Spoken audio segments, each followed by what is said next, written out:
The night shift at Hamilton Towers was usually quiet, the kind of silence that echoed off marble floors and glass walls. Jacob Miller, a single dad and janitor, preferred it that way. Quiet meant he could think, work steadily, and keep his mind from wandering back to the bills piled on his kitchen counter, the empty chair across the table, and the small sleeping form of his daughter, Emma, whom he left in the care of his elderly neighbor every night. Jacob was 36, broad-shouldered from years of labor, but there was something humble in his eyes, a gentleness that people often missed at first glance. He had been a construction worker once, then a delivery driver, then whatever odd jobs he could find after his wife, Claire, passed away unexpectedly 3 years ago. Grief had stripped him down, but Emma, his light, his purpose, kept him alive. He worked nights so he could be there for her mornings, packing her lunch, braiding her hair, and walking her to school. Tonight, Hamilton Towers was different. The building still pulsed with life long after business hours. The top floors glowed. An international delegation had been meeting all day with the CEO, Eleanor Van Heusen, one of the most powerful women in the business world. She was a billionaire, a name Jacob had only ever read in news articles, the kind of person who lived in another universe entirely. He doubted she even knew janitors existed in her building. But fate has a way of twisting threads in unexpected patterns. Jacob was mopping near the grand lobby when his phone buzzed in his pocket. He hesitated. Personal calls were against policy while on the clock. But when he saw the name flash across the screen, Emma, he couldn't ignore it. She rarely called him this late unless it was important. He stepped into a quiet corner by the service elevator and answered softly. "Papa," Emma's small voice came through, trembling. "Ik heb een nachtmerrie jihad." Jacob's heart softened instantly. She was speaking in Dutch, the language he had taught her from his own childhood in the Netherlands before he moved to the US with Claire. Dutch was their secret code, a way to stay connected to his roots and to each other. He answered back, instinctively slipping into the comfort of his mother tongue. "Het is oké, liefje. Papa is higher. Je bent veilig. Ik wil dat je terug naar bed gaat en ik zing het liedje voor je, ja." He began humming softly the lullaby his mother had sung to him as a boy. His voice was low, soothing, carrying across the empty marble hall. What Jacob didn't know was that he was not alone. From the mezzanine above, Eleanor Van Heusen had descended quietly after hours of negotiations. Her heels clicked softly against the polished stone, but she stopped mid-step when she heard the unfamiliar language drifting upward. Dutch, clear, fluent, and tender. Eleanor froze, her breath catching in her throat. Dutch was her first language, the one she had abandoned in boardrooms and international deals, but it was still the one closest to her heart. For years, surrounded by advisors, lawyers, and investors, she had spoken in English, German, or French, but rarely Dutch. To hear it here, in the hushed lobby of her skyscraper, from the mouth of a janitor, was surreal. She listened without meaning to, drawn by the cadence of his words, the softness in his tone. He wasn't just speaking, he was fathering, pouring warmth into every syllable.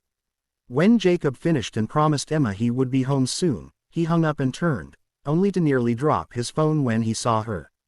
"Ms. Van Heusen," he stammered, his mop handle nearly slipping from his hand. I'm sorry, I didn't mean." She raised a hand, silencing him. For once, her famously sharp features were softened by curiosity.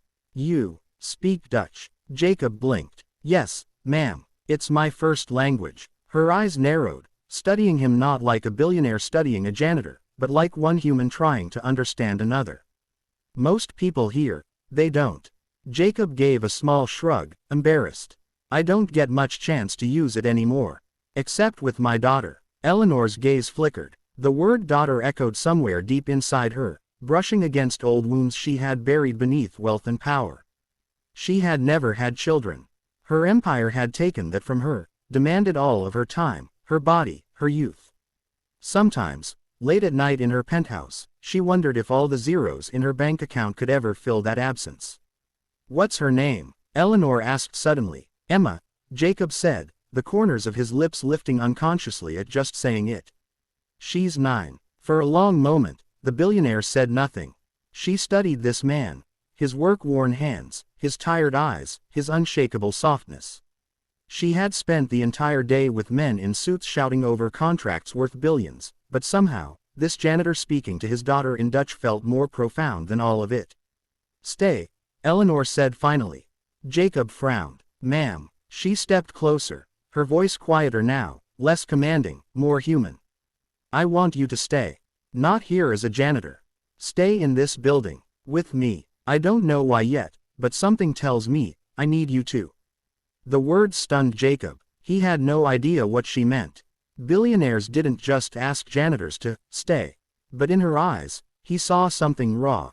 Loneliness, perhaps, or the flicker of someone who had just remembered she had a heart. Over the following weeks, Eleanor kept her word. She asked Jacob to assist in small ways, translating documents in Dutch during negotiations, explaining cultural nuances her polished advisors missed. She discovered he was intelligent, articulate, observant. He had been overlooked his entire life, yet he possessed a kind of wisdom her world rarely valued, the wisdom of compassion. Jacob, for his part, was cautious. He still scrubbed floors, still worked nights, but now he was occasionally summoned upstairs, into boardrooms with views of the glittering city. He felt out of place, but Eleanor never mocked him. In fact, she listened to him more than she did her million-dollar consultants. The strangest part was how natural it felt. A billionaire and a janitor, worlds apart on paper, yet the space between them was bridged by language, by humanity, by the unseen loneliness that both carried. Then came the night that would change everything. Eleanor's company faced a crisis. A merger was collapsing, investors were panicking, and rival firms circled like sharks. The boardroom was chaos, shouting matches echoing into the early morning. Eleanor, usually the most controlled person in the room, looked shaken for the first time. It was Jacob, standing awkwardly near the wall, who noticed. He saw the faint tremor in her hands, the way she gripped her pen too tightly.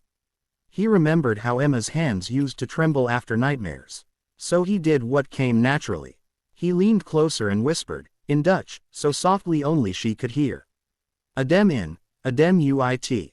You're not alone." The words hit her like a lifeline. Her chest loosened, her vision cleared. She looked at him. Not at the board, not at the numbers, not at the vultures circling her empire, but at him. The janitor, the father, the man who spoke to her in the language of home. That night, after the crisis settled and the boardroom emptied, Eleanor found Jacob in the lobby again. "Why are you here?" she asked quietly. "Why didn't life give you more? You should be leading, not cleaning." Jacob smiled sadly. "Life gave me Emma. That's more than enough." For the first time in years, Eleanor felt tears sting her eyes. She realized then that all her billions had never bought her what this janitor already had: love, purpose, family.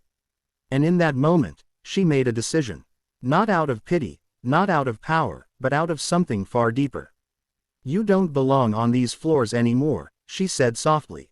"From now on, you'll be working by my side. As my advisor, as my friend. Stay, Jacob. Stay where you belong." Jacob didn't know what the future held. He only knew that somehow, a single call in Dutch, a lullaby for his daughter, had altered the course of his life forever. And as he walked home that night, the city lights shimmering above, he whispered to himself with quiet wonder. Sometimes, kindness speaks louder than power. Sometimes, humanity bridges worlds. And sometimes, all it takes is one word: stay.